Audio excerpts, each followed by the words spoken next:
Dear participants, we are very happy that so many of you are interested again in our program. You're again a few hundreds today.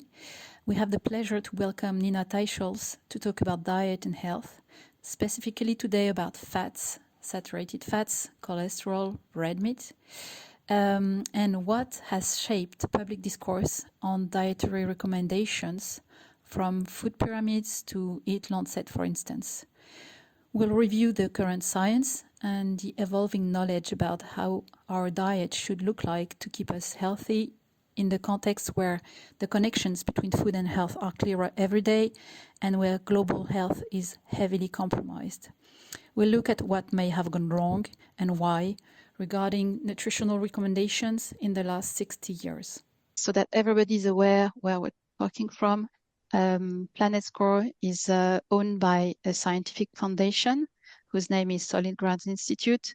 It's a scientific interest organization dealing with everything that has to do with agri-food systems, be it ecological issues, nutritional issues, social issues. We're doing that. Everybody in the scientific fund is doing that for good, and we have benevolent mandates. What we're doing is trying to genuinely answer consumer questions on food product sustainability on those three dimensions. We have a label which is now displayed on more than 300 million food packagings. It's also on the mobile app of the largest French consumer associations, Quel Produit, from UFC Que Choisir, on 135,000 food products. We're really trying to bridge consumers and farmers. So these are just a few examples when we're talking about those products with the farmers, and these are all very good moments that we share. We're working currently with more than 330 brands in 13 countries. And we're working along the whole value chains from downstream, farmers, cooperatives, producers, down to retailers and restaurants. So B2C, but also B2B and catering. Just so that everybody is clear about that, we have no vested interest. We have no dogma or no hidden agenda. We share evidence-based knowledge. So that's really the purpose for this session today. We inform on what is settled for now, because science is movement, and what is not. We allow fact-based dialogue from diverse stakeholders on those three dimensions. And we make scientific controversies transparent and public. So dissensus is part of science. So please come with open minds and curiosity. Just nice words on that that I picked up from Dr. Nick Norwitz. That's just a few days ago, that was on LinkedIn. And that's really a very nice statement that I think every one of us should have in mind. Science thrives on questions, and we'll share a lot of them today with Nina Teicholz. The moment we declare something settled, we risk closing the door on discovery. Progress requires doubt, skepticism, and the willingness to be wrong. And there is a nice example here that's for centuries we were certain that the sun revolved around the earth, or later that fats were the villain of heart disease, which is basically not the case. So science has to move forward. Rigor matters, but humility matters just as much. And there is maybe just too little of that in the scientific field today. Science is a method, not a monument. It is not settled. And if somebody say it is settled, then we have to recognize that it is not a voice of science, but a billow of dogma. So please stay curious. What is the context in which Nina Teicholz is going to speak today? Well, we have updating dietary guidelines going on, and also the corresponding public policies. Just for example, in France, the SNANC, National Strategy about Food, Nutrition and Climate. Or other frameworks like the PNNS, which is a plan for nutrition as well. We just had the release of the Eat Lancet second version last Friday. We'll talk about that. We have food profiling systems which are evolving, but quite slowly regarding what science says today. For example, Nutriscore. New ones are emerging. That's also in question. And polarization is really increasing on sensitive topics. And basically, fats or meat are sensitive topics today.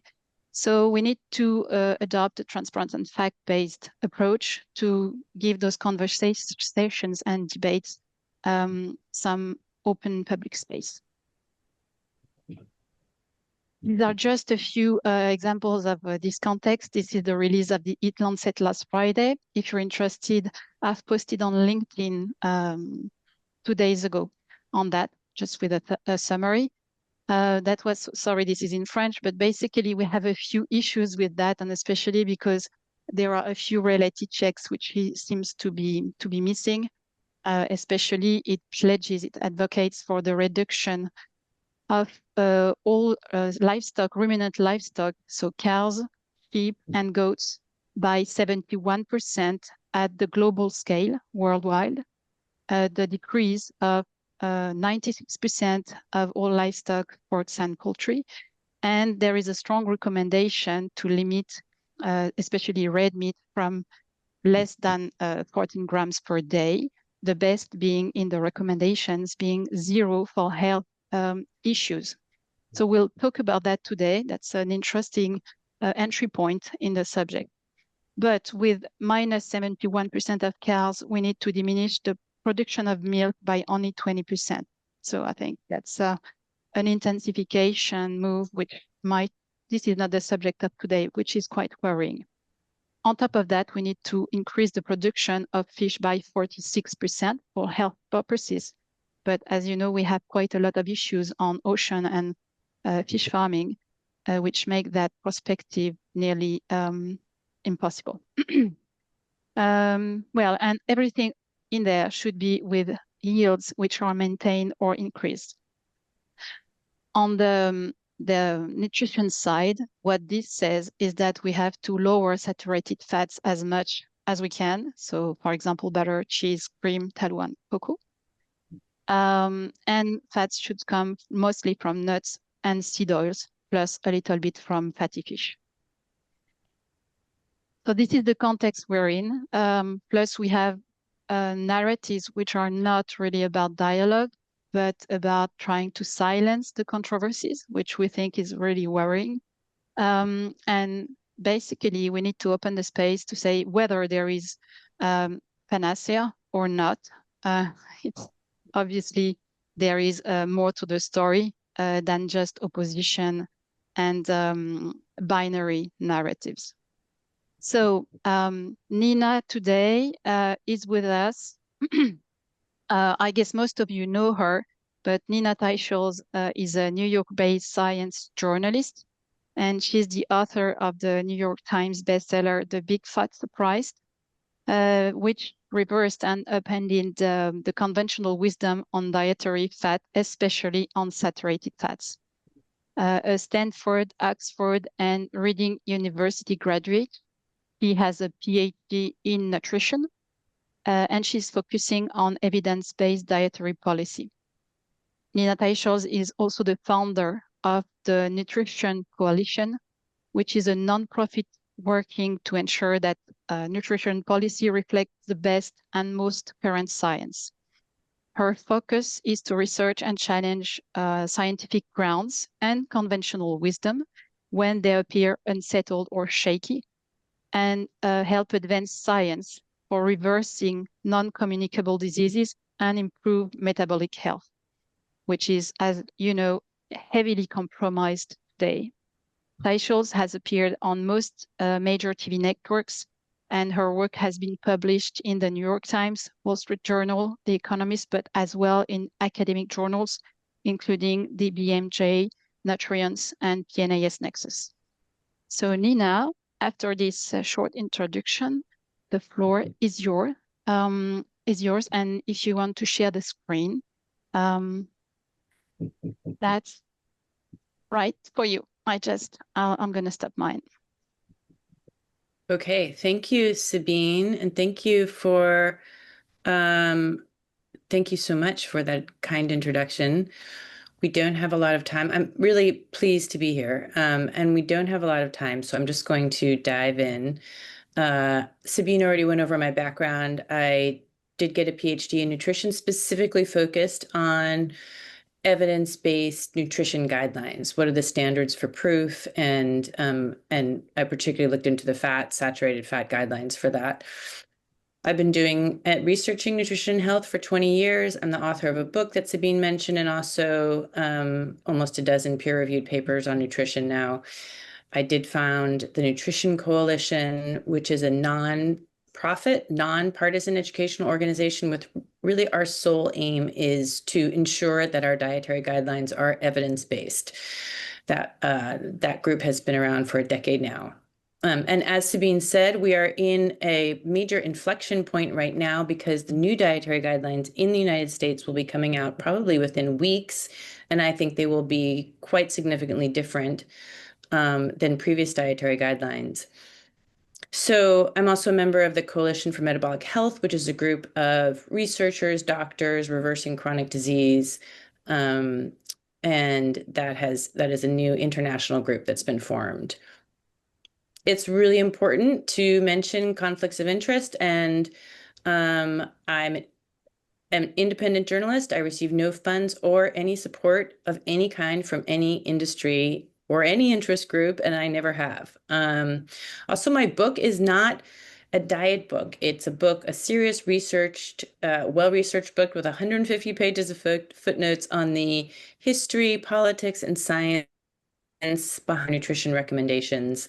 And I think really importantly in this field of nutrition science, we have to mention our personal dietary biases, which are quite strong and inform the way we feel about food. And so that's why I'm mentioning here that when I started this work, a vegetarian. I hadn't eaten red meat in 25 years, and I only very reluctantly came to this idea that I had gotten it wrong on saturated fat, dietary fat, and red meat, which I was extremely biased against for just the way that everybody seems to be biased from the information that we pick up around us. And so it was a long process of trying to unconvince myself of my preconceived beliefs. Okay, this is the diet we're talking about today, in large part. This is sort of the recognized diet around the world, mostly fruits and vegetables, grains, and reduced in animal foods. And what I want to do is to explain to you that the idea, particularly on saturated fats, where it comes from. This is the central topic of my book, my research. And it's important for all of us to realize that this idea was born in a moment in time. It was not always true that we thought saturated fats were bad for health. It really started in the 1950s in the United States when we were seeing, as you can see in this chart, the incredibly rapid rise of heart disease that had grown from pretty much out of nowhere, although it was known and documented in textbooks, but not seen in major hospitals in large cities, and it had risen from nowhere into becoming the #1 killer in America by the 1950s. And this is President Eisenhower, who himself had a heart attack and was out of the Oval Office for 10 days, thereby focusing the entire nation on this question of what caused heart disease. It was felling men in the prime of life. Their own fathers had not experienced this, so it was an entirely new and terrifying disease. The nation is focused on this question, what causes heart disease? And there were a number of explanations that were proposed by leading scientists at the time. This is the late 1950s I'm talking about. One was vitamin deficiencies. Another was the rising tide of auto exhaust because of the increase in cars on the roads. And the third was the type A personality, the idea that somebody would be so stressful and walk around yelling at people and then suddenly have a heart attack. Those were all valid theories proposed by leading scientists in the day, but the theory that came into this vacuum and won this debate was this theory called the diet heart hypothesis, proposed by Ansel Keys, a scientist at the University of Minnesota. His idea was that it was saturated fat which we're going to focus on, but he also thought originally that it was also dietary cholesterol. So saturated fat, dietary cholesterol, which are found principally in animal foods, those raised cholesterol in the blood, and that cholesterol would build up on the inside of your arteries. So like hot oil down a cold stovepipe, that your artery would clog up and cause a heart attack. That was his idea. And Ancel Keys was a very persuasive and self-promoting individual. He could, according to his colleagues, argue anyone to the death. He was very confident in his own beliefs. He joined the American Heart Association in 1960 on the Nutrition Committee. By 1961, he was able to persuade that committee to issue this recommendation, which is the first recommendation anywhere in the world telling people to cut back on saturated fat and cholesterol as the best measure of prevention against heart disease. This is really where it all started. This is the tiny acorn that grew into the giant oak tree of advice that we have today, now 85 years later. But this is where this idea began. Before then, there really was not a bias against animal foods. They were not thought to be bad for health. And this was the beginning. Okay, so what did that mean in practice? It meant cutting out red meat, which is a little bit higher in saturated fat than white meat, eggs, cheese, cream, butter, replacing those with low-fat versions of those foods. Red meat was replaced by white meat, butter is replaced by margarine, and any kind of fat, as much as possible, is replaced by what we now call seed oils. And this theory made Ancel Keys very famous in his day. He's here on the cover of Time magazine. This is also in 1961. He's the most influential nutrition scientist, really of the 20th century, but I would say of all time, his influence, as I will show you as we go on, has impacted what we think is a healthy diet more than any other single individual.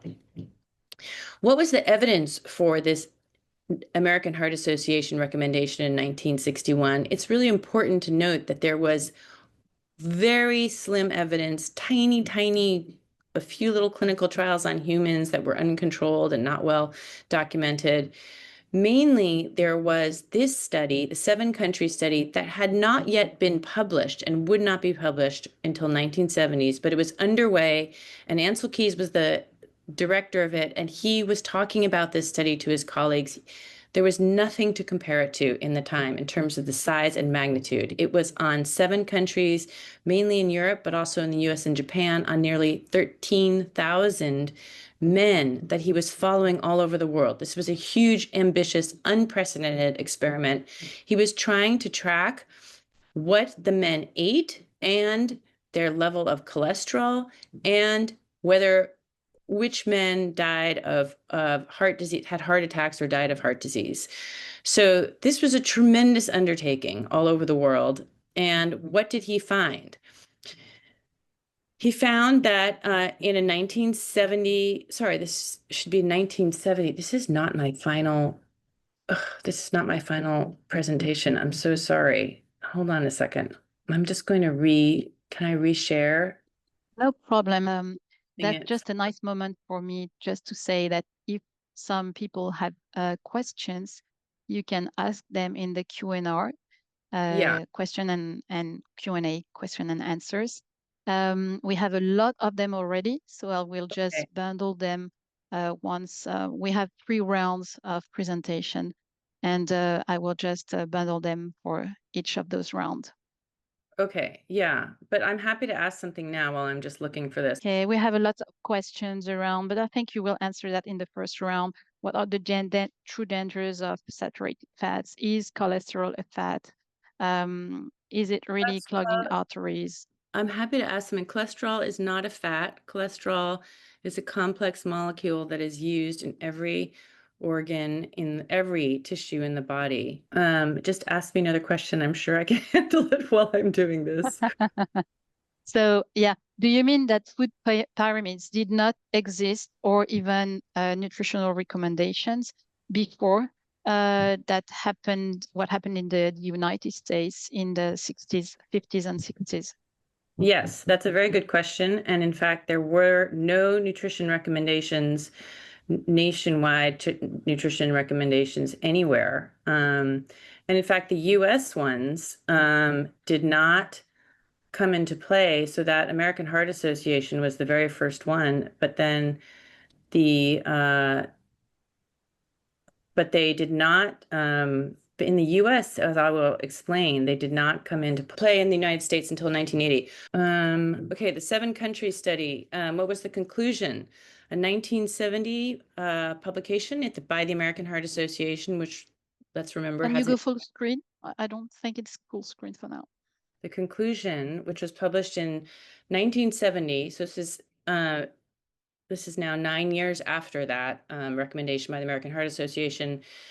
And Ansel Keys set out what he strongly believed already was true, which is that saturated fat consumption was associated with rates of heart attacks. But this study had a number of shortcomings. And let's just say I'm focusing on this study, even though it's an old study, because it is like the big bang of nutrition science. By 2005, it had been cited already 1 million times. It really began our modern era of nutrition science. And so it's extremely important to understand. I spent many months studying it, and these are some of the shortcomings that I came up with. One is that Ansel Keys he cherry-picked his countries. This may not have been malintentioned, but he chose countries like Greece, Yugoslavia, and Italy, which had been ravaged by the war, and their food supply was not the same as it was in the immediate post-war era. And they had low rates of heart disease. And he avoided countries like Germany and France that had very high consumption of saturated fats at the time. They were eating a lot of sausages and omelets and food. They had many more saturated fats in their diet, as you know, and as he had documented beforehand. They also had low rates of heart disease, but including them would have completely changed the outcome of his study. So he knew this beforehand, and he did not choose the countries that would have disproved his hypothesis. He also only had the diets of 3.9% of the men sampled, which is not a statistically representative sample. That's about 30 men per location. And he sampled the diet using non-standard methods, actually used different methods in different places. So his dietary data was very uncertain. This is just an emblematic example of the problems of his study, but I also mention it because these men on Crete, who were the longest lived and are considered, they really were the core men for the Mediterranean diet, which was developed initially by Keys. They were on the island of Crete. They seemed to be very long lived. They seemed to eat almost no saturated fats, according to Ansel Keys' studies. But it turned out that Ansel Keys, during one of the 3 periods that he visited the island, he went during Lent, which is a very strict fast. This is picture of Ansel Keys on Crete, and they were abstaining from foods containing saturated fat, which would have lowered the amount of saturated fat that he thought that they were eating. This was, in 2005, considered a very significant oversight on his part, that he did not incorporate this visit during Lent. But by that point, his study had already become very famous and formative in terms of dietary policy. But the principal problem that we'll return to again and again with the 7-country study was that it was an epidemiological study. It can show associations, but it cannot show reliably cause and effect relationship. This is a really fundamental problem in the field of nutrition science. I mean, this is a humorous example to show you a correlation that is highly unlikely to be causation. The amount of your likelihood of getting divorced being affected by your margarine consumption in the state of Maine. I could give you 1,000 of these humorous correlations. But in diet, it's just fundamental to understand that people who are eating healthfully are also exercising, not smoking. They're going to their doctors. They tend to be part of healthy social communities, all of which are known to be good for health. And it's very hard to single out diet as the causative element, particularly a tiny element of the diet as a causal element. And so this is why so the epidemiological studies, such as a 7-country study, these are observational studies. And what I'm going to try to focus on as an evidence-based presentation is where the more rigorous randomized controlled clinical trial data lies. And that is the more rigorous data. And so we're going to cover some of that data. It's important to know that when Ansel Keys and the American Heart Association came out with this recommendation, it was extremely quickly adopted, but there was also recognition that the science was quite weak at the time. And so there were undertaken randomized controlled clinical trials all over the world. Governments they were in Finland, Norway, England, Australia, the US undertook the largest one, but there were clinical trials that were undertaken, some of the most ambitious clinical trials ever done in the world. They were all together on at least 67,000 men and women in experiments lasting 1 to 8 years. These were long-term trials, and most of them were in inpatient settings like mental hospitals, veterans homes. So they were well controlled, meaning they knew what the people were eating, and you get more reliable results that way. And overall, the results of all these trials was there was no effect of saturated fats on cardiovascular mortality or total mortality. This was a universal finding. Your likelihood of dying did not change regardless of whether you reduced your saturated fats or not. Most of these trials found no effect on myocardial infarction, stroke, or other cardiovascular events, or coronary heart disease events, depending on how you define them. But most of the trials did not find any effect of saturated fats on those events.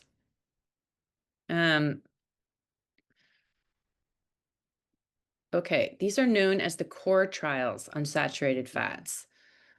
What is this coming up?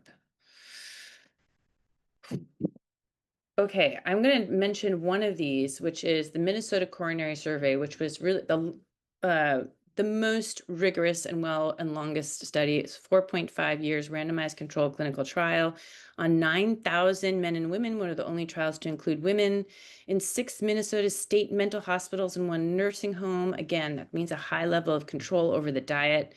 And they tested a diet of 9% saturated fats. That was the intervention diet that's more or less what we're told to eat today versus what was considered normal at the time, which is 18% of the saturated fats by calories. That would be very high by our standards. What were the results of that? It was a successful intervention in that cholesterol was lowered. That showed that people were following the diet. But overall, there was no difference in the study population between the treatment and control groups for cardiovascular event and cardiovascular deaths or total mortality.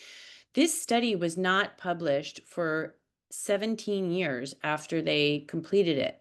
And when the principal investigator was asked why they had delayed on publication for so long, he said, well, there was nothing wrong with the study, but we were just disappointed by the way it came out. And I think this is really quite a good example of the kind of self-censorship that was happening in the field at this time. This was the 1970s, and already the entire universe, the NIH, the National Institutes of Health, the American Heart Association, most scientists had adopted the diet heart hypothesis, and it really was awkward to come out with with results that contradicted what was already then the dominant hypothesis of the day.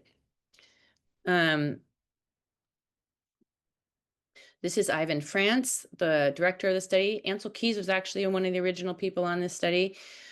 Later, in 2015, there was a reanalysis of the data from this study, some additional data that had been found in a basement of Ivan France's son. And they found that for each 30 milligram per deciliter reduction in serum cholesterol, there was a 22% higher risk of death among the men, which was an extremely inconvenient finding. This was a study that was done by an NIH researcher. Or researchers, I should say. And this is just a slide to try to explain very briefly that how strongly this hypothesis had become dominant in the field of science, and it was almost impossible to challenge. This is a picture of Ansel Keys. He's seated on the left there, and his buddy Jerry Stamler next to him seated at the American Heart Association. But there really was a universe of scientific consensus behind this theory, and so evidence to the contrary was very difficult to reckon with, or not reckoned with at all. And critics of the science, who existed, this is just to show you this, there were quite a number of people whom I researched, I spoke to, I interviewed, I reviewed their science. There were critics of this science at the time. This is one, Pete Ahrens from the Rockefeller University, a very top university at the time. He was very prestigious. He started to criticize the diet heart hypothesis, and he was soon uninvited from conferences. He was unable to get his papers published. He was unable to have his studies funded. And he wrote about this later in his life, about what it had cost him to oppose Ancel Keys. This is another example, George Mann of Vanderbilt University, a very outspoken critic of Ancel Keys. George Mann had been involved in the largest ever observational study, or certainly the earliest, called the Framingham study. He had come out with a result that saturated fats was not associated with heart disease. That finding was not published and sat in the NIH basement. And he was eventually lost his research grant, as he told me, and as an NIH secretary told him, because of his opposition to Ancel Keys. So this is just to let you know, and these are not the only two. There were NIH directors who were questioning this theory, but on the whole, these critics were sidelined and did not prevail. So this theory by the American Heart Association, this about saturated fat and dietary cholesterol, became the foundation of our dietary guidelines in 1980. This is the food pyramid that is the most well-known representation of those guidelines. It's now today this less descriptive version called My Plate, but this became our guidelines in 1980. These are the first national guidelines anywhere in the world. So this is where it really began, and we exported these to other countries. And they included, from the start, advice to avoid too much fat, saturated fat, and dietary cholesterol. And since 1990, that has been a very specific recommendation to keep saturated fat below 10% of calories. This is Alice Lichtenstein, who is very much involved in the scientific research on saturated fat. She's been very anti-saturated fat for a long time. Sorry, I'm just putting in headphones because they're drilling over me at the moment. She has been one of the most strongest opponents to saturated fat, and she just confirmed that you can hear me. She was found to have said in emails that there really is no magic or data for the 10% number. This is from emails that were obtained through the Freedom of Information Act, but there really is no data for the 10% number. That was sort of picked out of thin air. But this is now the number that is followed around the world. This is to show you that Americans, and I think most other countries, have a somewhat similar chart, but we really did follow the dietary guidelines. We've decreased the consumption of animal fats by a dramatic amount over the course of the 20th century. And our current data, I'm sure, would confirm this. It's important to know that, not all the fat in a piece of red meat is saturated. It's about, all foods are a mixture of different kinds of fats, but there's a higher percentage of saturated fats in meat, and particularly dairy. It's really important to understand that there has been a quiet renaissance of thinking on saturated fats over the past 20 years. And here's the beginning of the Ancel Keys theory, 1961. Those clinical trials I told you about in the 1960s and 70s. 2010, there was a book by Gary Taubes, a journalist, and it was really the first time that those clinical trials had been unearthed, and this was the first review of those trials. So all the data from those trials had been largely ignored, and there was this first review of them in 2010. My book came along and really gave prominence to this question on saturated fats and whether it was supported by the available evidence. And there are now more than 30 reviews, meta-analyses of those core trials and observational evidence that exist. So there has been this by teams of scientists all over the world have reevaluated the evidence. And there really has been a shift in thinking on saturated fats, which is not reflected in our national dietary guidelines, but it has happened in the scientific community. And let me just show you, this is one of those reanalyses. This is by Ernie Astrup, is the lead author, and I know some of you are aware that he has conflicts of interest, but I just want you to know that this is one of, again, more than 24 systematic reviews by teams of scientists all over the world. So these are consistent findings. This particular review included 3 scientists who had served on the US Dietary Guideline Expert Committee, basically saying, we think we got it wrong. And this is their conclusion, that there is no robust evidence that the current population-wide upper limit on saturated fats in the United States will prevent cardiovascular disease or reduce mortality. So,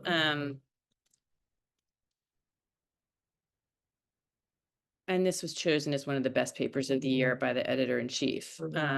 This is just another data point in 2021, another one of these. This was actually an umbrella review of the 11 meta-analyses and 17 meta-analyses that were available at the time. And their conclusion was the diets replace saturated fats with polyunsaturated fats. That means seed oils or vegetable oils do not convincingly reduce cardiovascular events or mortality. We must consider that the diet hard hypothesis is invalid or requires modification. Again, there are more than 24 of these papers now.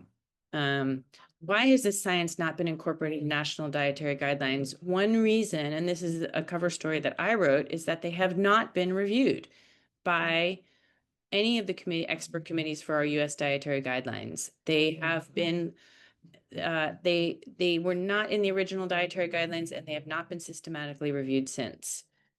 That remains true today. I've reviewed all the scientific reports since over the past 10 years, and it still remains true. What about the WHO guidelines, which have the same recommendation on saturated fats? They did look at the clinical trials, but they ignored the hard endpoint data on mortality and cardiovascular events. So they ignored the most important data from those core trials. This is a review paper that I did in case you want to have an overview of this story. It lists all the science and the review papers, and it talks about some of the politics and some of the financial conflicts of interest. But why should we not just avoid saturated fats as a matter of prudence or precaution? And here's where you have to consider, what is the alternative to saturated fats? And the alternative is really seed oils. In Europe, that's mainly canola and sunflower. Are there potential harms from these oils? I just want to review this quickly. But these oils have grown in consumption more than any other food item in our food supply. This is in the United States, but it's true of many countries. And we have to consider that before the introduction of seed oils in the early 1900s, these were the fats normally and naturally eaten by humans. So this was exclusively the fats eaten in Western civilization until the early 1900s. Seed oils are made from in factories. Some of them are cold pressed, but the vast majority come out of their product that comes out of industry. And they're called by various names: polyunsaturated fats, plant oils, vegetable oils. One really disturbing finding that was found in those core trials, at least 4 of them, was that the people on the high seed oil diet died at higher rates from cancer. This was a finding in various different studies, even though in several of these studies, the people in this experimental diet smoked less than people in the control diet. But it was of such concern that the NIH had a series of very high-level workshops throughout the 1980s, ending in 1990, and they found that there was significantly increased death rates from cancer for people who lowered their cholesterol. And that was true, especially for healthy men who are actively trying to reduce their cholesterol through diet, which would mean replacing saturated fats with seed oils or with drugs, which were relatively new at the time. So it's mainly diet. There's another problem with seed oils that has been highlighted, and there's quite a bit of literature of this cited in my book, but they are unstable molecules with multiple double bonds. Those double bonds, when exposed to heat and light and air, will oxidize. The double bonds open up and attach to oxygens, and those are double bonds in a carbon chain, and they oxidize. The reason we take antioxidants is because we think oxidation is bad for our body. It is. It drives inflammation. These oxidation products found in seed oils include known toxins such as aldehydes and also acrolein, which is the toxin in cigarettes. And these are found in large amounts. They have been shown to be absorbed by our body when we eat them in food, and they've been shown to pass through the blood-brain barrier. So these are like a significant worry that is largely discussed inside the seed oil industry. So this is just to show you, this is Eric Decker, who's a very, very prominent scientist. He's a member of the American Oil Chemist Society. That is the seed oil industry trade group. Sorry, not the trade group. That is their scientific society, which I joined for a while to understand about seed oils. And I went to their conferences. And this is him at an award lecture. He was given a major award. Why does lipid oxidation in foods continue to be such a challenge? Lipid oxidation is exactly what I was just describing. He says seed oils produce free radicals. Again, oxidation products can cause dysfunction in proteins. These are from his lecture. A negative factor for the microbiome and an overall negative to health. This is a serious industry problem. Their concern is about the stability of their oils and their ability to have long shelf lives, but there's clearly concerns about health as well. So on dietary fat, where is the burden of proof for evidence of harm? So where should we condemn saturated fats when we've been eating them for 2.5 million years? We've obviously evolved to eat saturated fats at least in meat, since we evolved eating at least some meat 2.5 million years ago. Should they be considered innocent until proven guilty? We have done clinical trials in them, and we cannot show that they have harm in terms of cardiovascular harm. It's in terms of events, mortality from all of the studies that have been done. Or should our default be seed oils that were introduced relatively recent in the history of our humanity and have been in the food supply a relatively short period of time? So my argument would obviously be that the foods we evolved to eat should be our default foods, and those that are newly introduced, such as food dyes or seed oils, need to prove that they're healthy before they can be introduced into the food supply. That's obviously my bias now after 20 years of research, but it's an open question that I think everybody ought to ask themselves. Just a final note, I want to say that this advice to limit saturated fat and cholesterol was the single most influential driver of change in the US diet, because this is, again, in our country, but most Western countries look the same. In reducing saturated fat and cholesterol, we reduced red meat, we reduced whole milk, eggs, animal fats, butter, all of those decreased. This is the best available government data we have. As a result, we increased grains. We were told to increase fruits and vegetables, which we did. And we dramatically increased vegetable oils, almost 90%.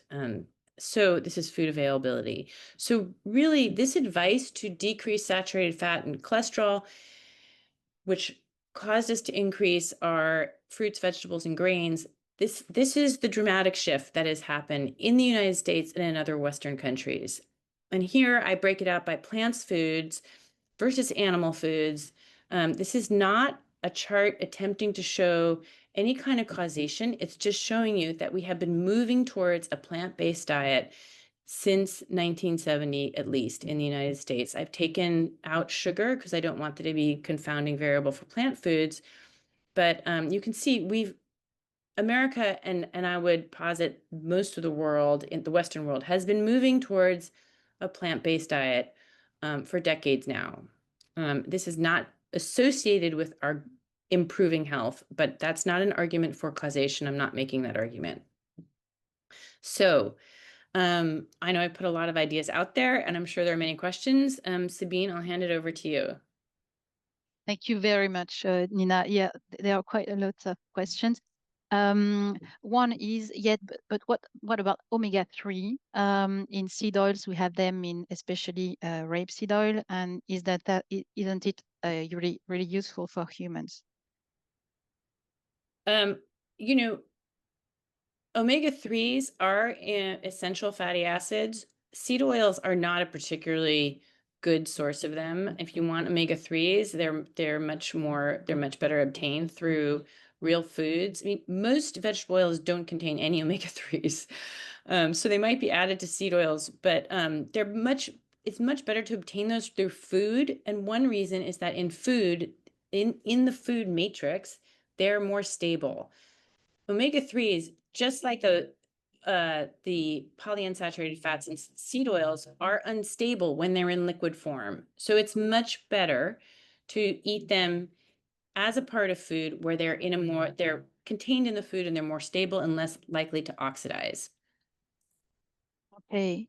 Another question, is it possible that the problem with the oxidation and the inflammation related to seed oils could come from the hexane, which is used to get the most of the pressing? Um, No, the experiments on oxidation really document quite well that the oxidation happens when the oxygen molecule attaches to the carbon chain fatty acid. So oxidation literally means the attachment of oxygen, and it's when the double bonds in polyunsaturated fats between the carbons open up and attach to oxygens. That's what happens in oxidation. So it's a chemical reaction that is literally the attachment of oxygens to the seed oil molecule. Okay. What do you think is the impact of that pyramid that's been around for a few decades now on diabetes? Well, that pyramid and all the pyramids like it, or plates like it that I've echoed with the big bottom slab, which is all grains, breads, pasta, those are all carbohydrates. And we know that even though, we'll talk about later, but even healthy whole grains, the moment that you eat them, they become sugar in your body. So, and sugar, as we know, the glucose and sugar is the principal driver of diabetes. That's that's known and documented by even most mainstream diabetes associations now. So it's possible to argue that the shift in our eating patterns by increasing grains dramatically and carbohydrates generally has led to our obesity and diabetes our epidemics. Okay. Someone says there is a lot of calorie in fat, so that should make us fat in any case. That's a very important point that people, because there are three macronutrients in the diet: fat, protein, carbohydrate. Fat is 9 calories per gram versus protein and carbohydrate, which are 4 to 5 calories per gram. And that was the theory in 1970 when we started on the overall low fat diet, which was let's just reduce fat because it's more calories per gram. The obesity epidemic was sort of just beginning back then. It seems prudent to reduce fat. However, it turns out fat, and especially fat in combination with protein, is uniquely satiating. If you're not getting enough fat, you are hungry all the time. And so you need fat in your diet for many purposes, but one of them is to allay hunger. And just as an example people can relate to, if you have scrambled eggs and butter for breakfast, you're not hungry normally until lunch. If you start the day with cereal, even oatmeal, which is considered healthy, that carbohydrate will spike your blood sugar and then plunge back down once the blood sugar has been cleared, that plunge is hunger. And so you start a day eating that, it will actually drive your hunger and induce you to eat more. And we find that carbohydrates, in fact, are uniquely are unique drivers of hunger, binges, cravings.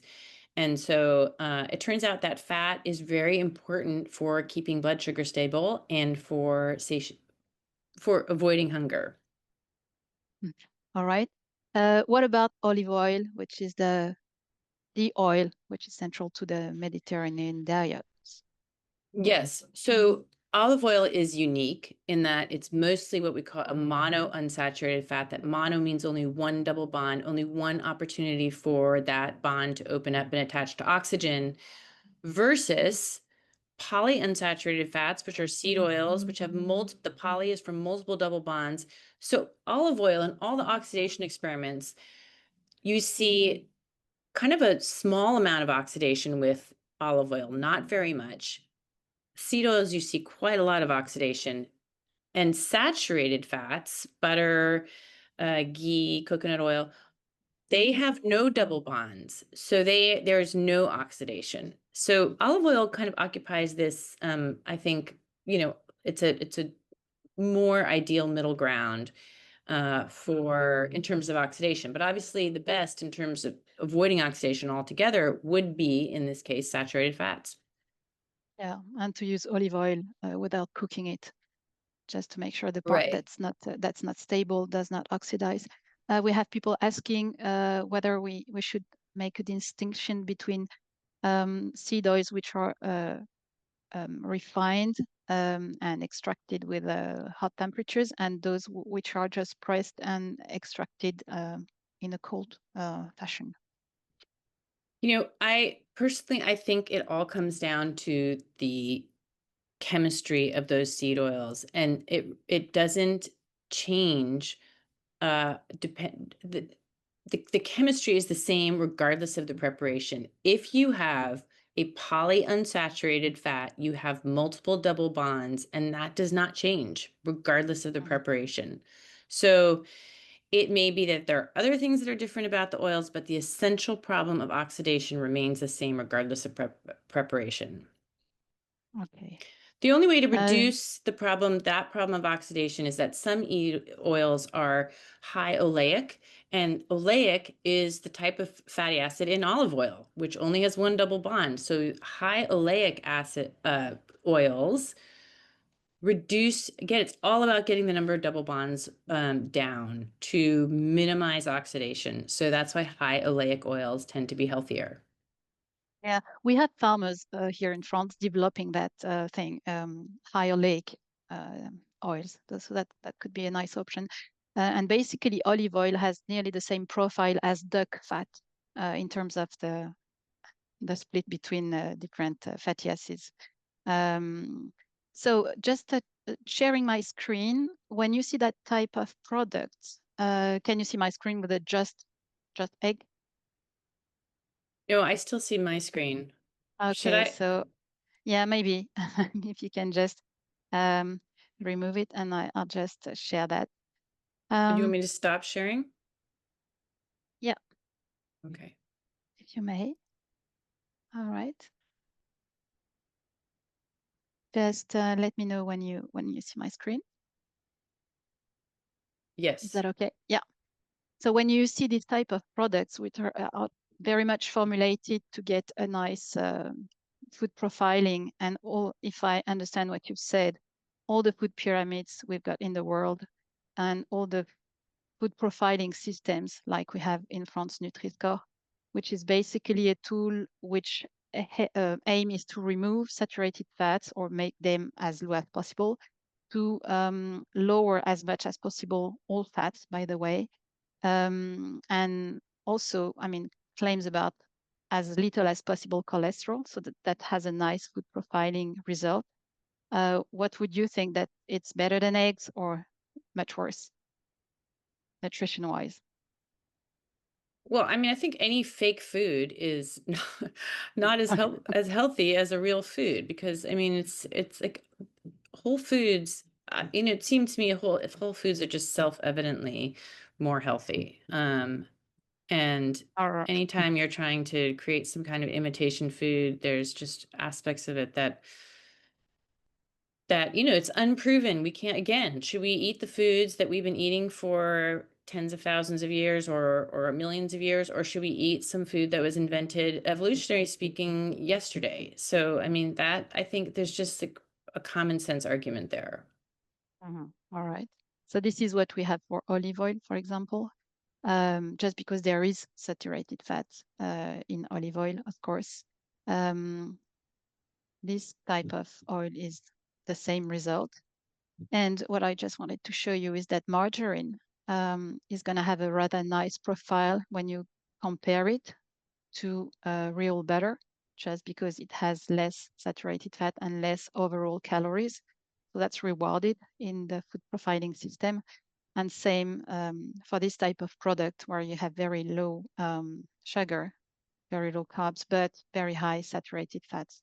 But this is really the best thing we can do with our food profiling system. This is the kind of things that we have, biscuits and cereal bars, which are quite heavy on not very healthy components and which gets nice A's. Yeah, I mean, all of these profiling systems, this one I know was created with a lot of influence from the food industry. I mean, there's a built-in assumption that saturated fats are bad, that cholesterol is bad, that these are outdated. This is outdated science. I mean, we have, as I showed, we believe that for 65 years. It's been reevaluated by scientists all over the world, and the idea that saturated fat and cholesterol are bad for health are really no longer, I mean, they're at best, they're unsettled science and Mm-hmm. are not ready for policymaking. I mean, that's the best you can say about them. Actually, in the US, the cap on dietary cholesterol has been eliminated by the dietary guidelines in 2015. There's no more numeric cap on dietary cholesterol, and the American Heart Association acknowledged there was no evidence for a cap in 2013. So really, that is outdated science as well that has been rejected by even our top authorities, but has not been, that information has not been adapted into policy. And it's one of the huge, enormous problems with policy is that it's very rigid and is not easily adapted when the science shifts. Mm-hmm. All right. Yeah, so we had the renewal of Nutriscore earlier this year, but this is the kind of result it was A before, so it had been A for 7 years. Now it was meant to be a C, which is still rather good for I this mean, I kind of think cereal. consumers must recognize that this is just silly. We've had the same thing in the I United don't know. States where a leading university professor from Tufts was saying that, Lucky Charms was healthier than eggs. And, that was just laughed. That was, I think consumers understand that there's a tremendous amount of food industry money behind these universities and behind this science. And what we're seeing is that people are eating dramatically differently from what they're told by their authorities because giving high marks to Choco cereal or Lucky Charms or Fruit Loops or whatever these sugary cereals are just loses the trust of the public because they know that's not true. All right. And that's been reformulated in the last month. I said in April that if I were Nestle, I would just very easily get a B again. And you can just do that by removing 0.3 gram of saturated fat and a little bit of salt, and that's fine. And they've communicated in June that they are now B again with this product. Yeah, but that should be So, in the, yeah. All right. well, but you have the same thing in the US. I've heard like this kind of validation by um, uh, public or institutional That's bodies the saying Amer that this is fine. Yes. that's the American Heart Association. Yes. Smart Okay. check. So just back to your presentation for the second part. Okay. Let's see if we can do this correctly this time. Why is this so hard? So when you're just trying to upload that, we have There a we last go. question, which is how come that it is so difficult to challenge that multi-decade unsettled science, and that we have silencing of critics, self-censorship of some scientists and experts? Well, I mean, that's a big question. Why is the science, why is there self-censorship? Why is there now I think we're seeing efforts to other kinds of censorship, and it's in the suppression of scientific findings.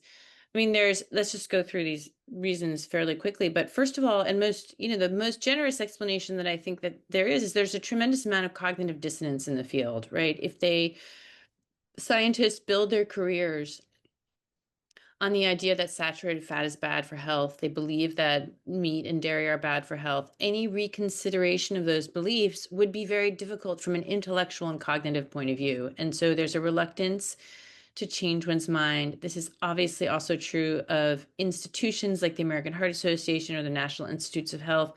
Once something becomes enshrined as policy, there's a reluctance to backtrack or change for fear of losing the public's trust. And bureaucracies are, by their very nature, inclined to inertia and are not flexible in the ways that they need to be, in the way that to reflect evolving science. There's also, it cannot be denied, a huge influence on the part of the food industry that on the whole they make their money from packaged processed products. The more you package something, the more you process it, the higher your profit margins are. There is not a lot of money to be made from whole foods. And the ultra processed food companies are extremely powerful. There's a lot of evidence on that and how they influence policy. Also, the pharmaceutical industry has a whole business model that depends on not addressing root causes of disease, which would involve nutrition, but instead to manage those diseases with pills and products. So there's a tremendous amount of investment that's been made in a diet that has not been demonstrated to improve health. Now, and there are other reasons as well, but I think those are the main ones that have been operating. I think it's also really important to understand, and this is one of the reasons that I'm coming to you as a journalist, and I'm not coming from a major university, which is that the treatment of scientists who speak out against this dominant hypothesis has been truly punitive in the past. And I gave the example of George Mann, who lost his career. So did Pete Ahrens. That, over time, scientists will self-censor because they do not want to be challenging the mainstream advice. You lose your ability to do science. I spoke to dozens of these scientists who lost their funding. They're not invited to conferences. They can't get their papers published. It's very hard to be a dissident scientist. It's not wise.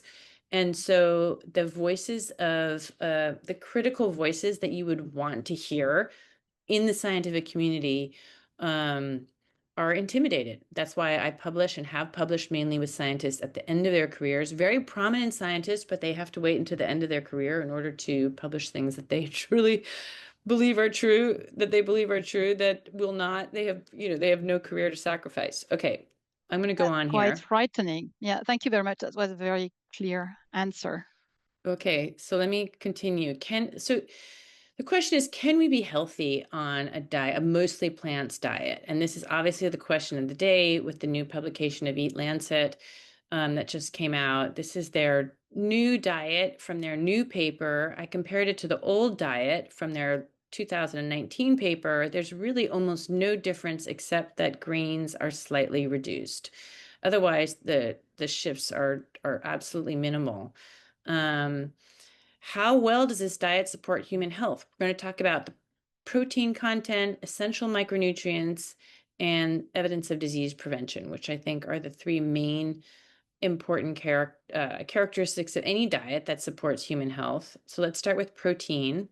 We don't have a lot of time, so I might go through this pretty quickly. It's the only macronutrient that must be eaten daily. It cannot be stored, unlike fat and carbohydrates. It is essential for so many things in the body. Your immune system health, that's your ability to fight off infections, the growth and brain development of children, your muscle mass, which is absolutely crucial for your metabolic health, for absorbing any kind of sugar coming into your body. Longevity, the single greatest predictor of a shortened life is sarcopenia, which is loss of muscle mass. And it's used as a building block for many, many elements in the body. Okay, your daily minimum protein, this is the estimate by the Institute of Medicine, 0.8 kilograms per ideal body weight. That's its translation to grams per day for more, to make it easier to understand. Optimal amounts. So this 0.8 grams per kilogram is the absolute minimum you need so that your body can function. This is like the amount that you need to give starving people who just to survive. The optimal amount to flourish and have good health is likely higher. And these are the estimates that have been given from multiple different sources. This is to have good health, to not succumb to disease, infection, nor to function optionally. And you need higher amounts for growing children, elderly, pregnant women. Eat Lancet falls below even the minimum amount that is estimated to be needed. So it really falls short on protein. The other aspect on which the Eat Lancet protein estimates fall short is that in order for you to make a protein in your body, you have to obtain from food the 9 essential amino acids that your body cannot make. They all have to come into your body at the same time for you to make a protein molecule, and they have to be, that's what it means to be fully bioavailable. This is the current and proposed charts for bioavailable protein. You can see that animal foods are much more bioavailable, meaning you can get all the amino acids you need and you can absorb them. You can actually use the proteins in these foods because it contains all the essential amino acids that your body needs. So plant foods just do not do as well. You have to eat twice as much of them. And in eating more plant foods, those plant foods, in order to get enough protein from them, you end up eating much higher amounts of calories, significantly more. Really, the most efficient way to get the amount of protein that you need comes from animal foods. So in terms of adequate protein, I do not think that Eat Lancet even attempts to try to meet those protein goals. What about providing all essential micronutrients? There are many, many charts like this. They just show what are the foods with the nutrients in them in the form that humans can absorb. So here's some important things. Humans cannot absorb all the nutrients from plants. You cannot get vitamin A from carrots. It's retinol is the form that your body needs and uses, and that comes in animal foods. And this is where you can get, this just shows the foods that are high in nutrient density in a form we can use. They tend to be liver and other organ meats, which sound bizarre to us now. But if you went back to any of your grandparents, what your grandparents were eating, I'm sure or your great grandparents, you would have seen them on the menu. But again, these are all animal foods, with plant foods having lower nutrients in the form that we can absorb them. This is another chart showing how much of foods you need to eat. Again, you have to eat very high amounts of plant foods with more calories in order to get the same needed nutrients. Here was a review of the Eat Lancet diet that was done that found that, sorry, this is a general review paper, but it just shows how much more bioavailable nutrients are when they come in plant sources as opposed to animal sources. So omega-3s, vitamin A, iron, and zinc.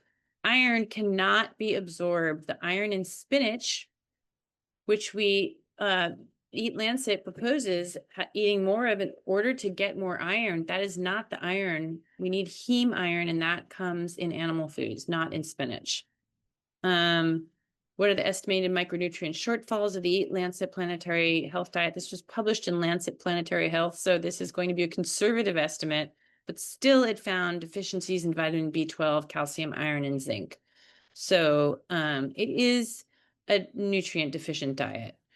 And even though in Eat Lancet 2025, there's a discussion of the fact that different groups, women, children, need more micronutrients than is provided by this diet, it does not suggest getting them through food. It suggests getting them through through supplements. These are synthetic vitamins. They're often not as well absorbed by people. And so they cannot necessarily replace. I mean, we should be getting our nutrients from whole foods. There's just no question that that is where they're most bioavailable and most easily used.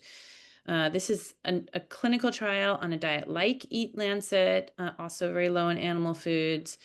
It was an actual intervention trial for 12 weeks, and it also showed multiple nutrient deficiencies. So I think we can say that for essential micronutrients, the Eat Lancet or highly plant-based diet is really not adequate. And again, these are not like optional nutrients. These are essential nutrients for human life. So you cannot have good health in a population without them. What about evidence of disease prevention or reversal? Eat Lancet is 53% carbohydrates, it says, and it includes 7.5 teaspoons of sugar. What is wrong with that? Well, we now have a hypothesis that is supported by quite a lot of evidence that carbohydrates break down to sugar when you eat them, and that becomes circulating glucose in your blood, and it's your pancreas releases insulin in response to the glucose because you can only have about a teaspoon of glucose circulating in your body at any one time. And the insulin is the king of all fat hormones. It will store that glucose into your fat cells. Well, it tries initially, it stores them in your muscle cells and in your organ cells, and eventually it will store that glucose into your fat cells, and that is what creates obesity. So high levels of carbohydrates will, according to this model, provoke obesity. What causes blood sugar to spike is mainly carbohydrate. Protein in excess also will do that, but it's much lower, and fat doesn't spike blood glucose almost at all. And if you constantly have these up and down spikes of blood sugar, spike, crash, you're constantly spiking your insulin, you have your insulin levels increase. Eventually, they can no longer process all the incoming glucose. The glucose spills over into your urine. That is when you have diabetes. So this is just a chart to show you how much sugar there is in foods that we even consider healthy. Even brown rice, brown bread, brown whole wheat spaghetti, they have almost as much sugar. That means the amount of sugar that enters your body, which is called the glycemic load, as the refined versions do. So it's really a matter of being aware of all the carbohydrates coming into your body if you want to prevent you increased insulin, which leads to these diseases or is thought to lead to these diseases. Again, these are some cereals. They just show that, mini wheats, bran flakes, oat porridge, which we think are healthy, still have a sizable amount of sugar in them coming into our body. What is the evidence supporting the carbohydrate insulin model? There are more than 150 controlled clinical trials and 7,000 people. I'm going to just fly through this since we're almost out of time. But they are really the only whole foods approach that has been shown in clinical trials to reverse type 2 diabetes, non-alcoholic fatty liver disease, and polycystic ovarian syndrome. And there's emerging evidence on some major mental health issues that are reversed with a very low carbohydrate diet. So there's quite a lot of evidence for this. And yeah, that's just what I was saying. And again, these are clinical trials, and in some cases, systematic reviews of clinical trials. We're talking about the highest level of evidence. And in most of these trials, they're comparing a lower carbohydrate diet with one that is 50 to 55% of calories from carbohydrates. That is precisely what Eat Lancet is. It's a higher carbohydrate diet. I don't think we have time to go through this, but Eat Lancet really has very minimal citations in its paper to show that its diet can reverse disease. They cite several trials in the Mediterranean diet, but the Mediterranean diet is not as low in animal foods as Eat Lancet, so it really cannot be used its trials cannot be cited. I mean, the largest Mediterranean diet trial, which is called PREDIMED from Spain, it did not reduce red meat or saturated fat in the intervention group. So it's really unlike Eat Lancet and should not be used as supporting evidence. Another diet trial that is cited by Eat Lancet is this study by Shai et al., which compared Mediterranean versus low fat versus low carb. And in that trial, low carb came out with the best results. Eat Lancet also cites the DASH diet, which is developed by the American Heart Association, relatively low in meat, but not as low as Eat Lancet. But Eat Lancet paper ignores this randomized trial, which compared DASH to a low carbohydrate diet, which showed that the low carbohydrate diet performed better than DASH. So there's very little evidence this is one trial that did show mixed results that Eat Lancet cites on red meat, mixed results on cardiovascular effects. I didn't want to ignore it because I don't want to be accused of cherry picking. It's in there. But most of the evidence cited by Eat Lancet comes from those weaker observational studies that show association but not cause and effect evidence. So I would say disease prevention or reversal on Eat Lancet, there's little rigorous clinical trial evidence to support it, and quite a lot of evidence to the contrary to show that a lower carbohydrate diet would be better. Sabine, I'm going to give it to you before going further into the blue zones because we're just almost out of time. Yeah, I think we can move on this question because it's part of the questions that we have received. And it's, yeah, that's okay. Oh, you want me to continue here? Yeah. Okay.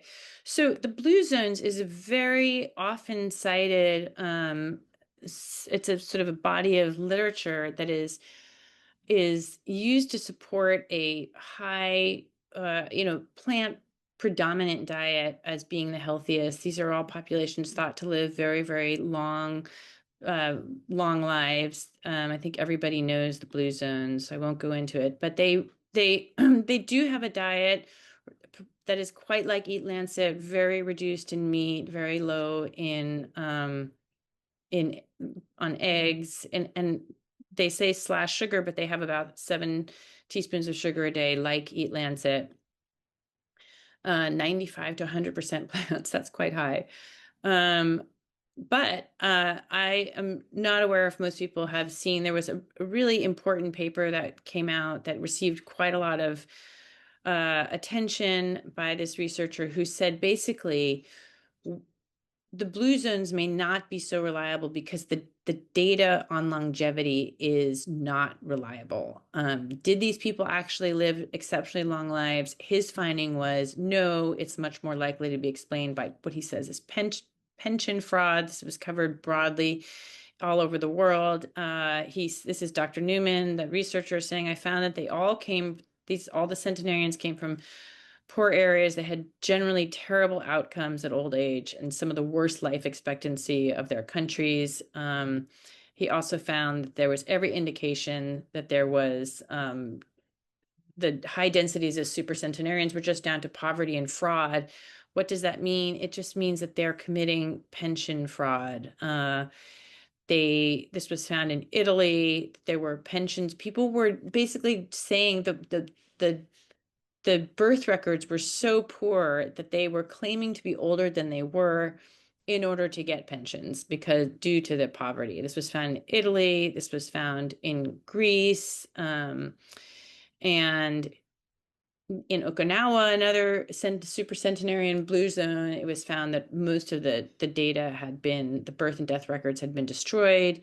And then it's also really important to note that the blue zones is now owned by the Seventh-day Adventist Church.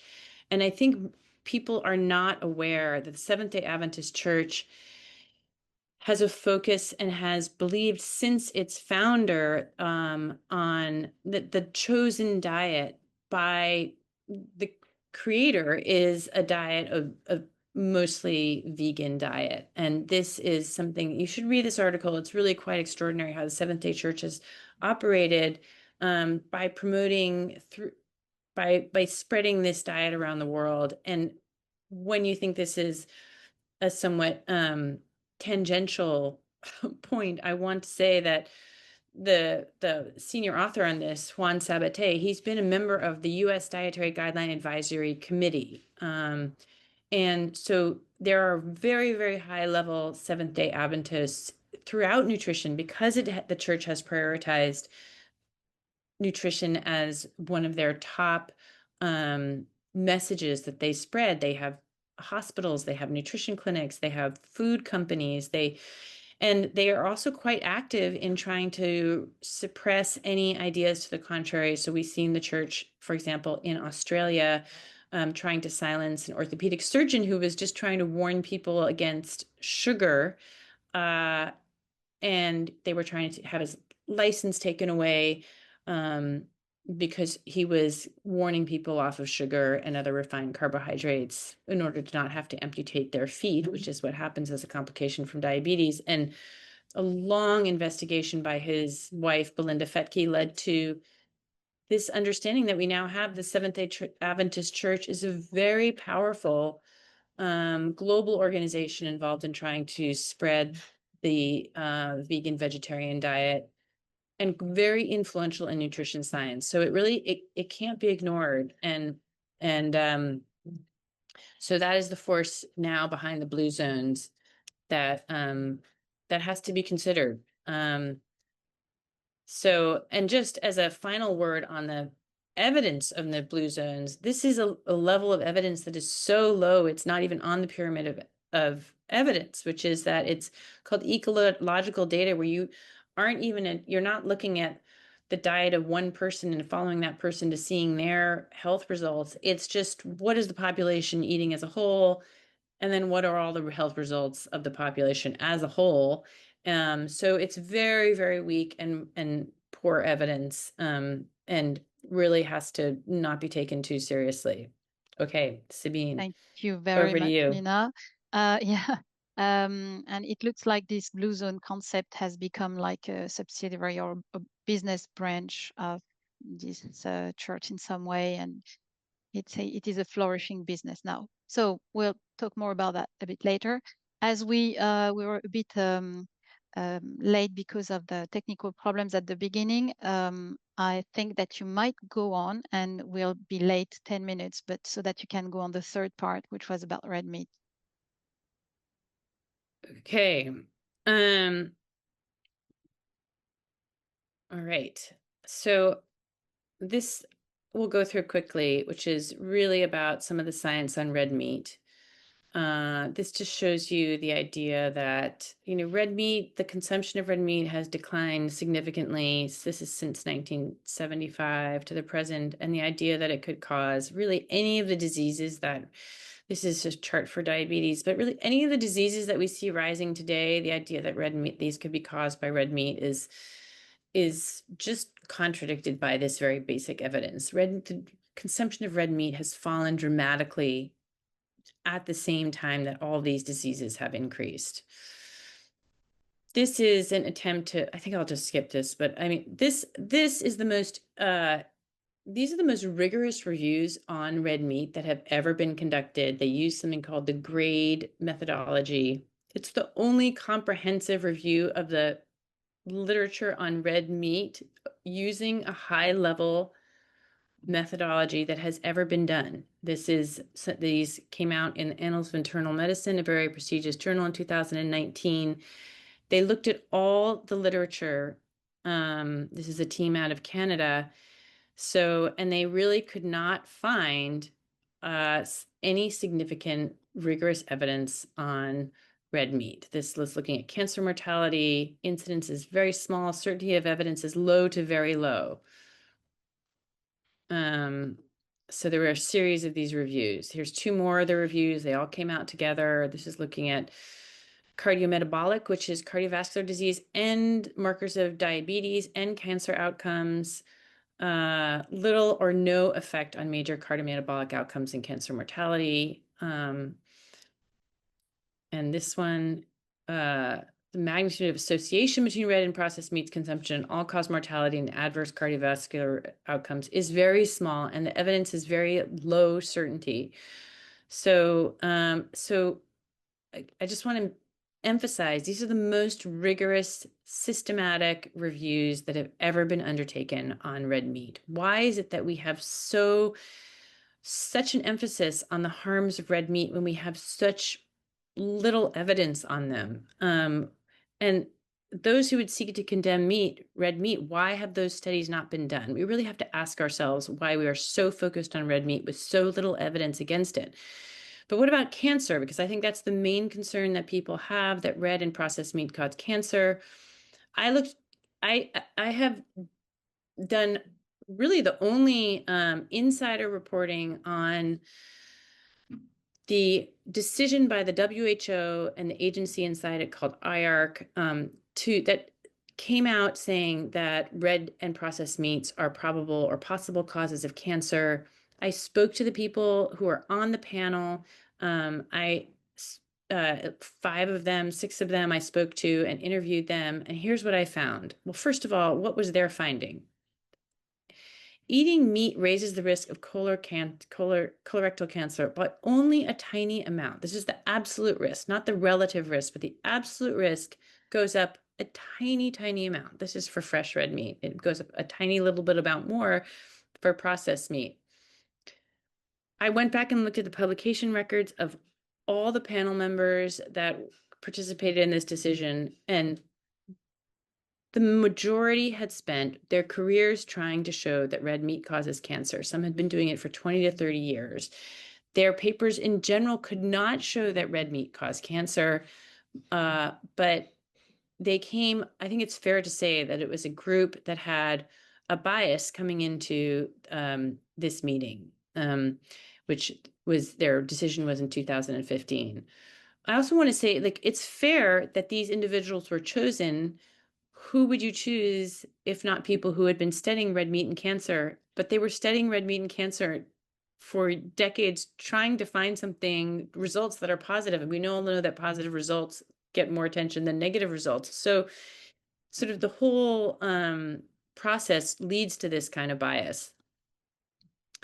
The most rigorous evidence, the clinical trials that have shown no effect of red meat on cancer, were ignored in this process. There was somebody on the committee who attempted to stand up and present this evidence, the most rigorous evidence on red meat and cancer, and this person was shouted down by the chair of the committee.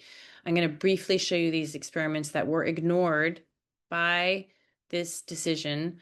This is one funded by the NIH, National Institutes of Health, looking at it was a 4-year randomized controlled clinical trial. Again, very long-term, large, ambitious men and women with confirmed colorectal adenomas. This is a kind of a polyp that may grow into a cancer.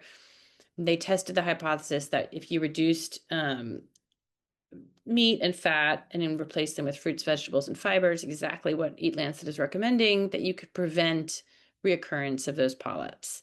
And the results were that they could not find this to be true, even though this was a large, long-term trial powered to have outcomes on cancer. They could not show that diet prevented reoccurrence of these adenomas. They followed these people for 8 years and they had the same findings. Okay, then there's other enormous clinical trial. This is the largest clinical trial ever undertaken in the history of nutrition. 8 years, randomized controlled clinical trial on nearly 49,000 women. Tested the hypothesis that a diet low in fat, saturated fat, cholesterol, high in fruits, vegetables, grains, which is the guidelines, can prevent cancer. And what did they find? Breast cancer. No significant reduction in breast cancer risk. Colorectal cancer. And again, this trial was also powered for cancer. Did not reduce the risk of colorectal cancer. What about This was on ovarian cancer. There was not a statistically significant result. Also, cancer of the endometrium, no difference between the two groups. So this showed that that diet did not prevent cancer. This most rigorous evidence was this on cancer and a low fat, low red meat diet was not considered by the World Health Organization when it made its report on cancer. Here's just a contrary data point. This is not to say it shows anything, but this is a contrary data point which the longest life expectancy in the world documented is in Hong Kong. And in this paper, it shows that per capita meat consumption is the highest in the world, and they're not particularly active. And I'm just mentioning this not to say that red meat causes longevity, but that there is data to the contrary that you do not hear about. You generally do not hear about this data, as you do not hear about any of the trials that I just covered, that I described, because these huge, very ambitious clinical trials, altogether testing 80,000 people on diets low in fat, saturated fat, and cholesterol, long-term studies, none of them could show that a diet low in saturated fat, total fat, cholesterol could prevent or reverse disease, and none of these trials were cited in or considered by Eat Lancet. So I guess what you're seeing in Eat Lancet is a document, and this is also true of our other major dietary guideline papers. They do not consider really the largest and most rigorous clinical trials on nutrition that have ever been funded are just not included in these documents. So we have to ask ourselves, would it be ethical to impose a diet on national populations that does not promote optimal health? When we have knowledge or some knowledge about a better diet, even if we think this diet is best for the planet, is that a diet that would be ethical to advise if it is not a diet that would be optimal for human health? So that's the question that we all have to ask ourselves as we confront Eat Lancet. And now I will stop my share. Thank you very much, Nina. That was very clear, and you could go through all the three parts. That's just great. As you see, I guess that everybody sees that there is no, I mean, you're not promoting anything. You're just trying to take a look at what is relevant in terms of human health. We are really advocating for less but better. That's very clear. But we have to be aware that in the very constrained world in which we are living, we have to be really unbiased. And even though that's really uncomfortable, but to look at the science as it is. And thank you very much for this really a very wide landscape on those very sensible issues. I'm going to just share my screen one slide just to finish up. Can everybody see that one? Just let me know whether that works or not. Yes. Is that okay? Yeah, okay. So our work as experts, scientists, and even citizens is, even though we don't like that science can doubt, well, it has to really doubt. We really, as scientists, we should really work at unproving our hypothesis just to make sure they are solid enough. And in this nutrition realm, we really have much to do, because as I've understood, is that we're living on food pyramids that are exported from the USA from the 60s, 70s, and 80s. And I think it's really time to really move on with open eyes. That was really a very eye-opening session. Thank you very much. For people whose questions have not been answered, please reach out and we'll do our best to answer those remaining questions. And you're invited to the next sessions. We have one at ProDurable tomorrow about consumers, and the next one, which will be on the 3rd of October, will be with farmers, scientists, sociologists, food restoration, Idri and Le Chiffre, So again, a variety of an association, sorry, a variety of voices. And I forgot on that one, the 23rd of October is going to be on the sustainability part, the ecological part of that, the diet, the shift, and everything that we can and shall do with the food systems.